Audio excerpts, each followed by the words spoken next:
हमारा 4 and 2√2 plus √2, तो कितना हो जाएगा 2√2 प्लस √2 3√2,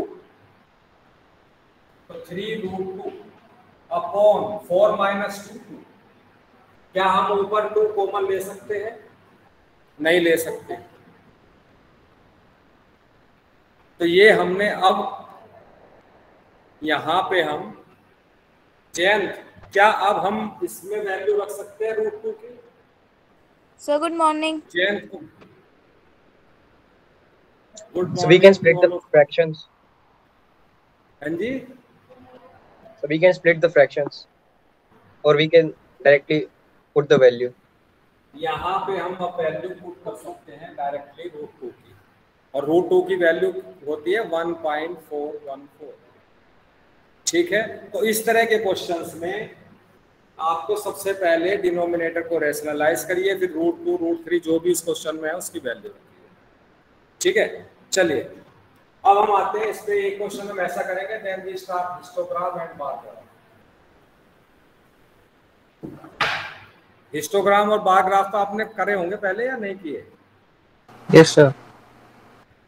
सब ने कैमरे ऑन ऑफ कर लिए।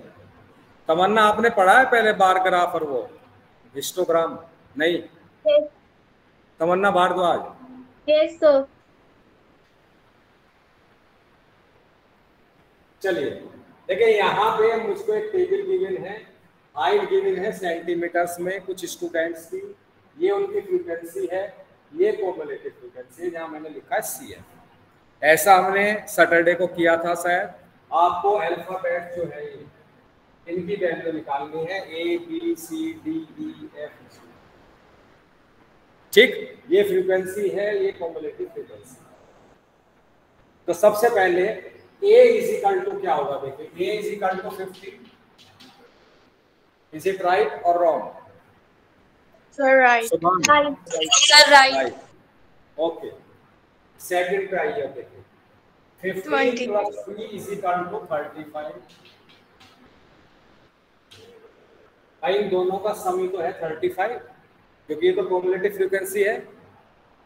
तो कितना आ गया?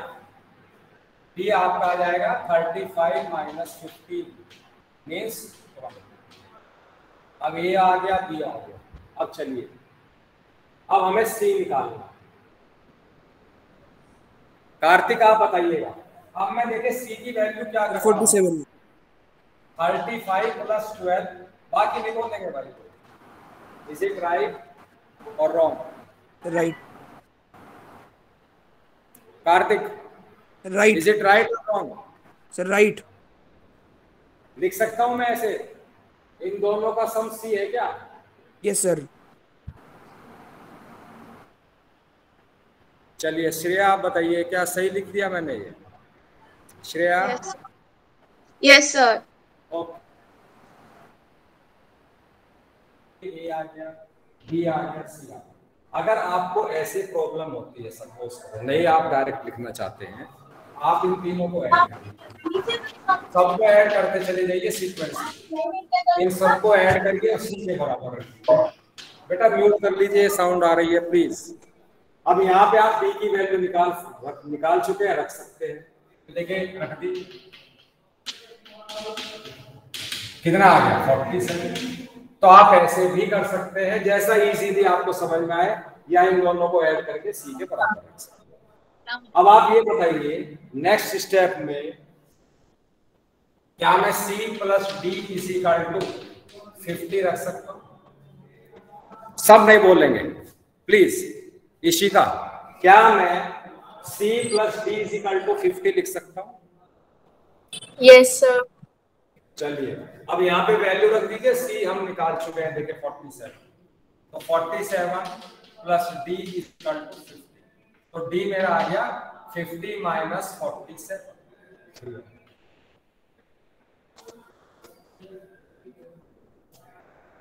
अब हमें E निकालना है। क्या मैं 50 plus E is equal to 55 लिख सकता हूँ? 50 plus E is equal to 55 लिख सकता हूँ? तो यहाँ से E कितना आ गया?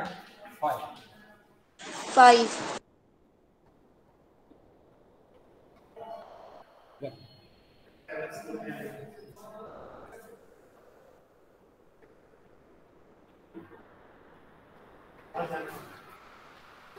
है भाई, ये ई की वैल्यू करेक्ट है। शर्मा जी आप बोल दो, कभी कैमरा ऑन नहीं करते हो शर्मा जी, शर्म आती है। क्या ई की वैल्यू सही निकाली है मैंने? यस या no? Yes sir. Okay, Sharma ji ने बोल दिया तो ठीक है। चलिए अब हमारा देखिए ई आ गया है, अब एफ है। तो एफ की वैल्यू ऐसे लिख सकता हूं मैं 55 + 5।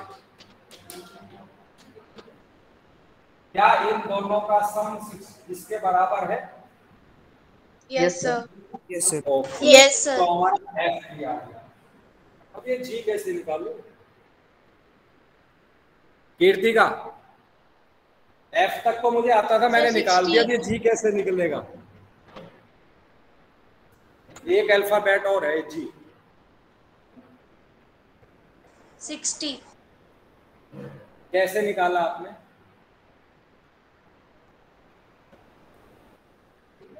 जयंत कुमार, ये चलेगा। अब जयंत कुमार, जी की वैल्यू कितनी होगी? So the screen is not visible.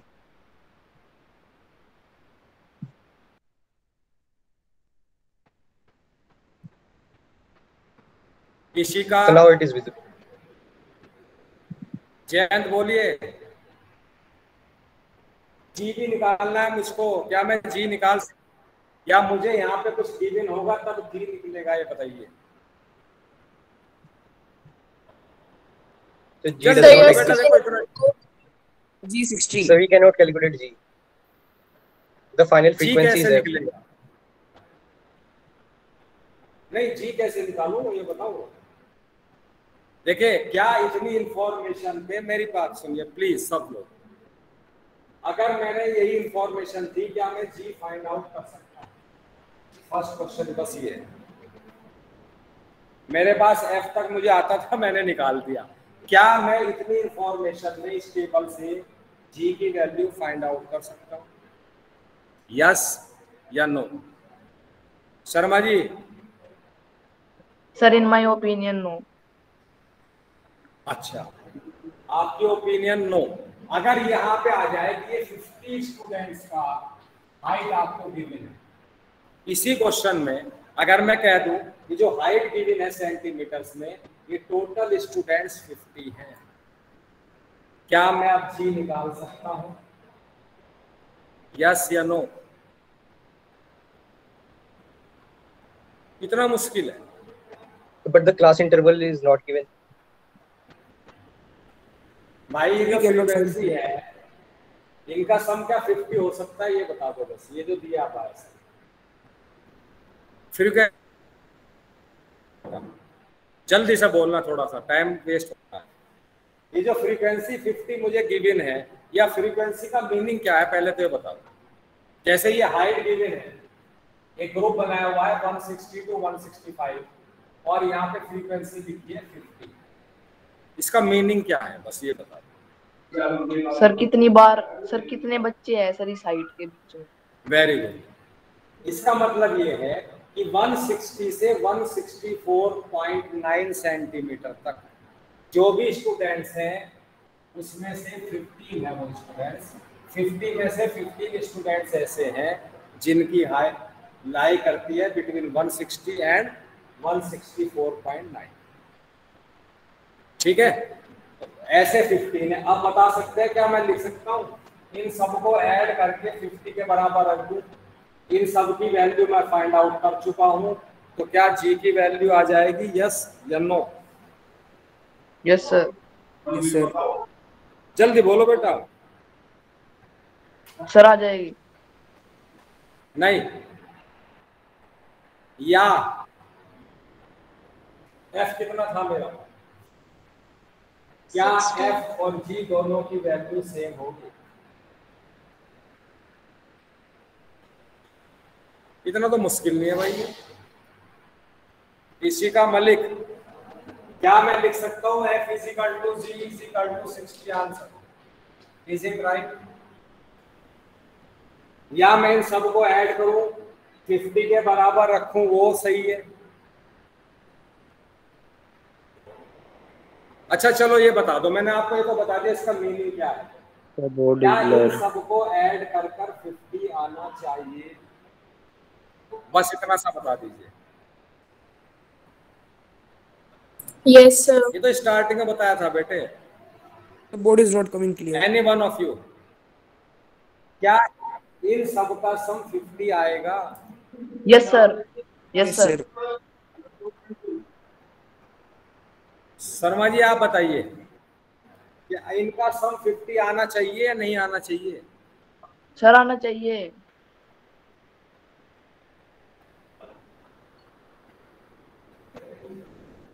Kartik बताओ बेटा, सिंपल सा क्वेश्चन मैंने पूछा है, The board is क्या not coming इनका clear. सम 50 आएगा? आप ये भी देख लीजिएगा कि बी की वैल्यू कितनी थी।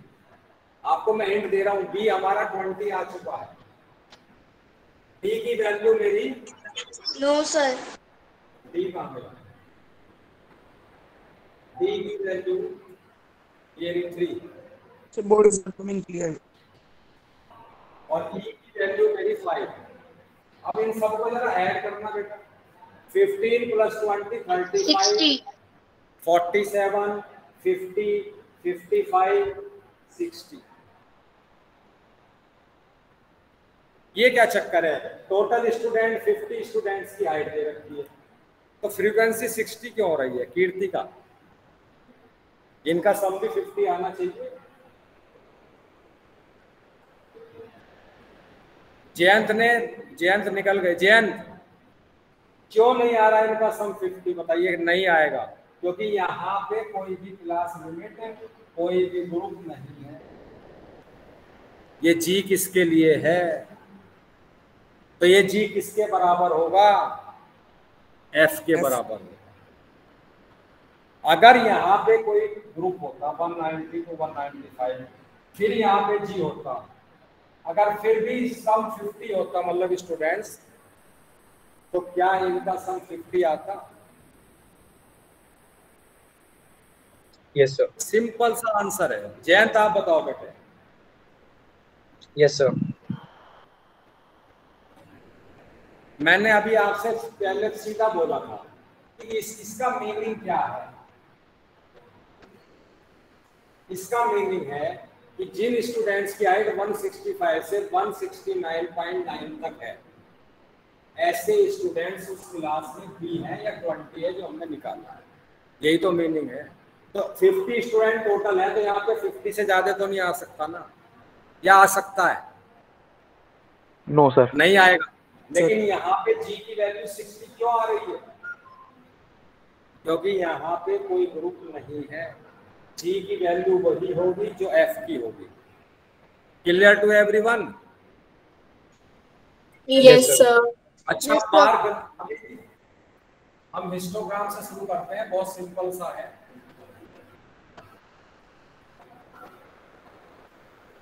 मैं टेबल से बनाता हूँ, फिर आपको 1 मिनट वेट करिए।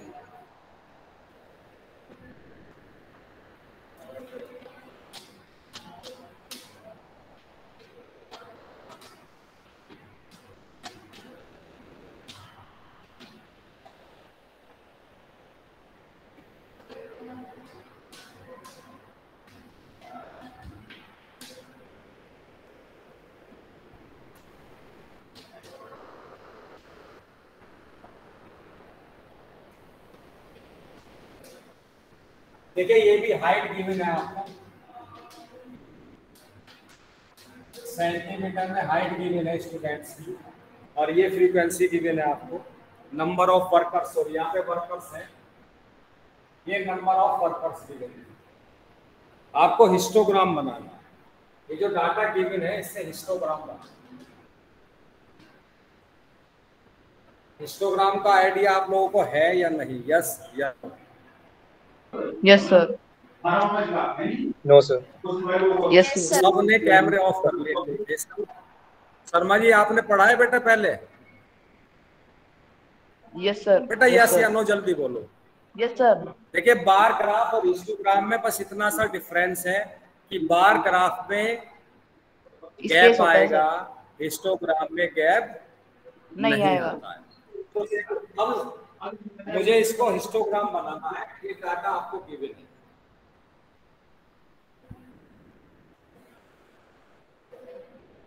ये एक्स एक्सिस हो गया, ये वाई एक्सिस है, ये ओरिजिन है जहां पे दोनों एक्सिस कट करते हैं।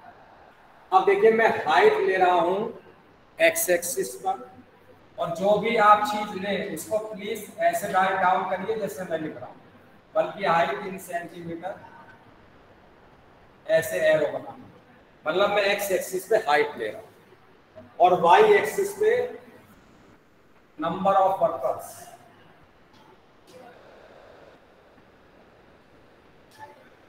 ये नंबर ऑफ वर्कर्स ले रहा हूं मैं वाई एक्सिस पे। क्या मुझे यहाँ पे स्केल लेना पड़ेगा? यस या no? Yes sir. Yes, sir.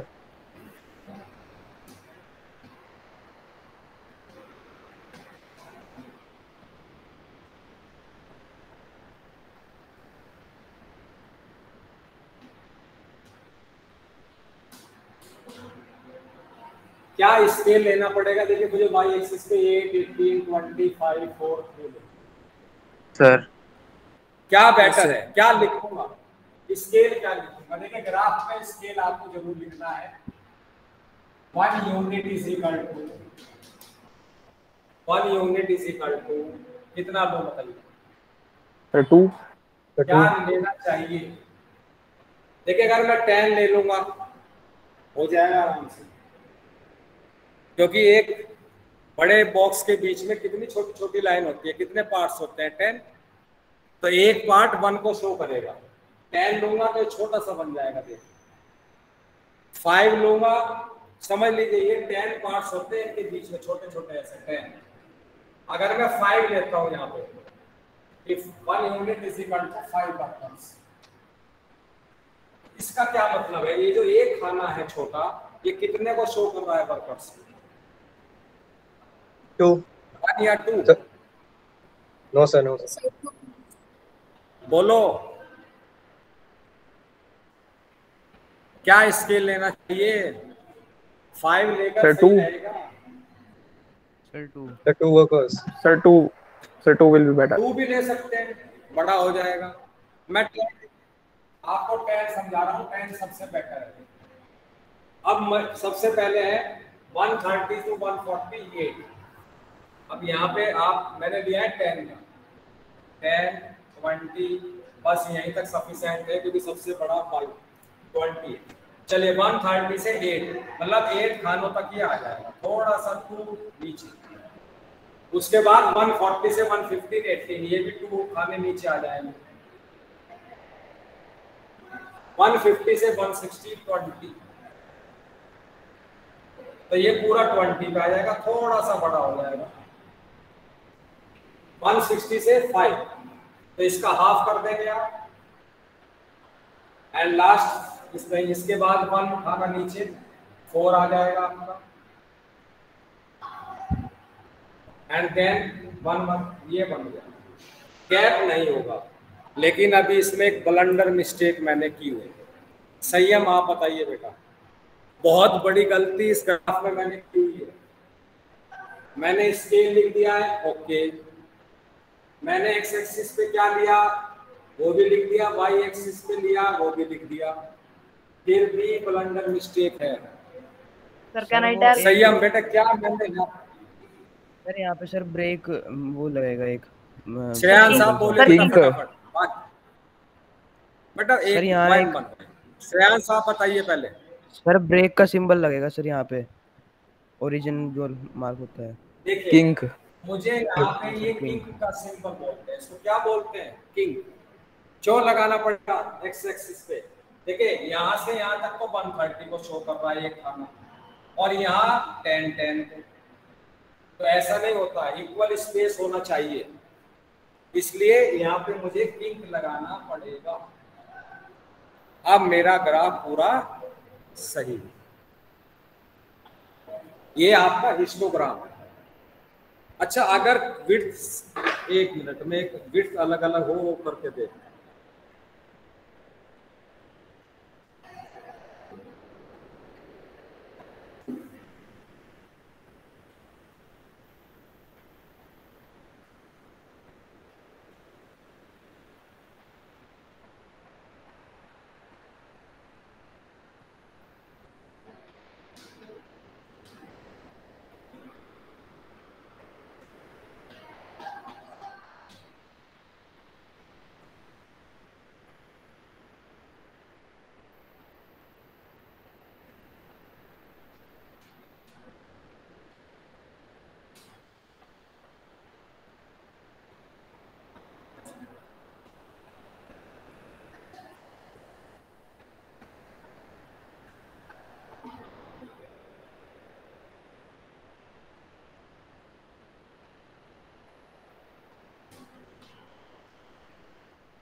चलिए देखिए, ये तो आपको अर्निंग गिवन है,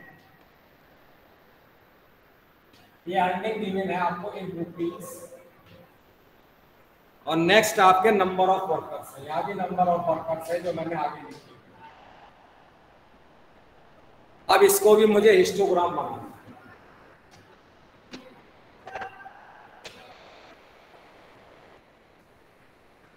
क्या इसको भी मैं वैसे ही कर सकता हूँ डायरेक्ट जैसा वो किया था?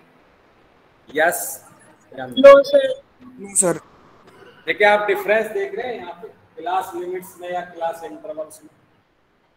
Yes sir. क्लास लिमिट नहीं है क्योंकि यहाँ पे गैप आ रहा है। देखिए फर्स्ट ग्रुप की लोअर लिमिट देखिए, सॉरी अपर लिमिट, और सेकंड की लोअर लिमिट, दोनों में गैप है 1 का। तो ये ट्रू क्लास लिमिट नहीं है, ट्रू क्लास इंटरवल्स नहीं है।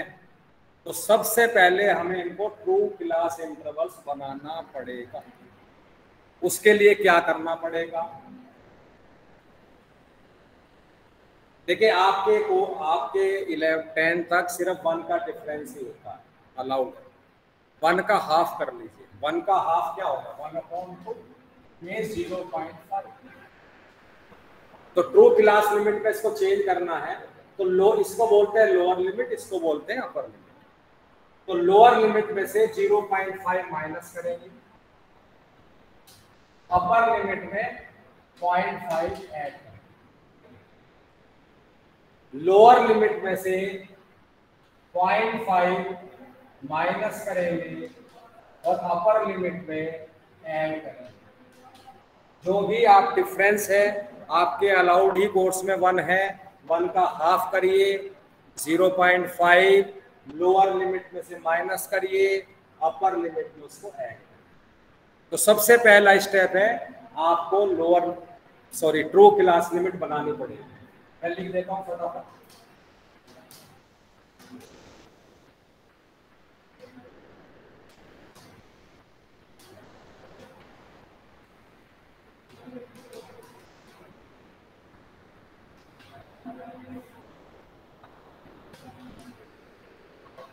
लीजिए मैंने ट्रू क्लास लिमिट बना। तो अगर आपको ट्रू क्लास लिमिट नहीं गिवन है तो सबसे पहले बना के दिखानी पड़ेगी आपको कॉपी के अंदर। अब मैं ग्राफ बना सकता हूं।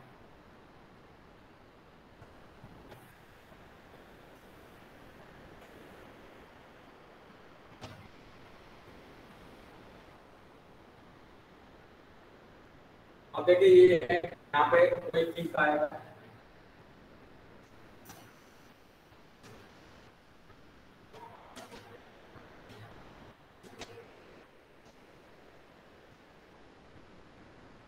चलिए ये मैंने अभी छोड़ा है। अब बताइए यहाँ पे एक्स एक्सिस पे मुझे क्या लेना है और वाई एक्सिस पे क्या लेना है? कीर्ति का आप बताइए बेटा। एक्स एक्सिस पर मैं क्या लूँ? अब ऐसे तो मैंने लिख दिया है, बस सोचने की जरूरत नहीं है। क्या लिया है एक्स एक्सिस पे? ये क्या है? ये सब अर्निंग्स है। तो ये वर्कर की अर्निंग में ले रहा हूँ, देखो ठीक है। और ये लिखना चाहिए आपको, यहाँ लिखेंगे इन रुपीज और ऐसे एरो। वाई एक्सिस पे मैं वही ले रहा हूँ, नंबर ऑफ पर्सन, मतलब फ्रीक्वेंसी हमेशा वाई एक्सिस पे लेनी चाहिए।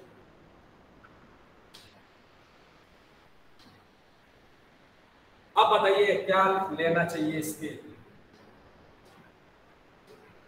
स्केल क्या लेना सर चाहिए? 5 भी ले सकते हैं सर 10 भी ले सकते हैं। 10 में सबसे सिंपल क्या होता है? देखिए हर खाना 1 का हो गया है ना, तो उसमें 10 में सोचना नहीं पड़ता।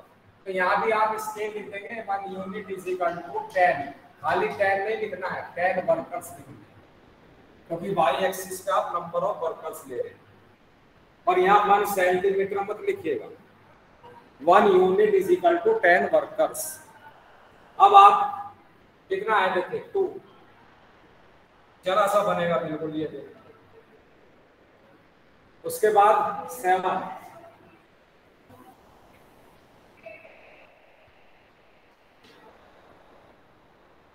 मतलब 10 से 3 नीचे आएगा। उसके बाद 10, उसके बाद 15, 1.5,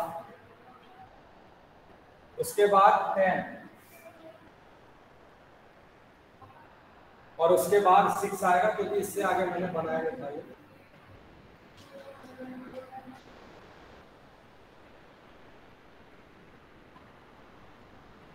ये आपका बनेगा। क्या आप ये सही है? No sir. No sir, no sir, क्या No, ये sir. क्या गलती है? Sir The king. king. ये forget the king. King. Sir king. देखिए, किंग लगाना बहुत जरूरी है, पहली बात। स्केल लिखना बहुत जरूरी है, सेकंड। एक्स एक्सिस पे आप क्या ले रहे हैं, वाई एक्सिस पे क्या ले रहे हैं, दोनों एक्सिस पर लिखिए। इसमें से अगर आप कोई भी अगर स्केल छोड़ेंगे तो आप टीचर को मौका दे रहे हैं नंबर कट करने का। ठीक, आप इनको एक्स एक्सिस पे वाई एक्सिस पे नहीं लिख रहे हैं तो भी आप चांस दे रहे हैं टीचर को कि नंबर कट कर सकते हैं। ठीक है। अच्छा, जहां एक मिनट, एक चीज और मैं आपको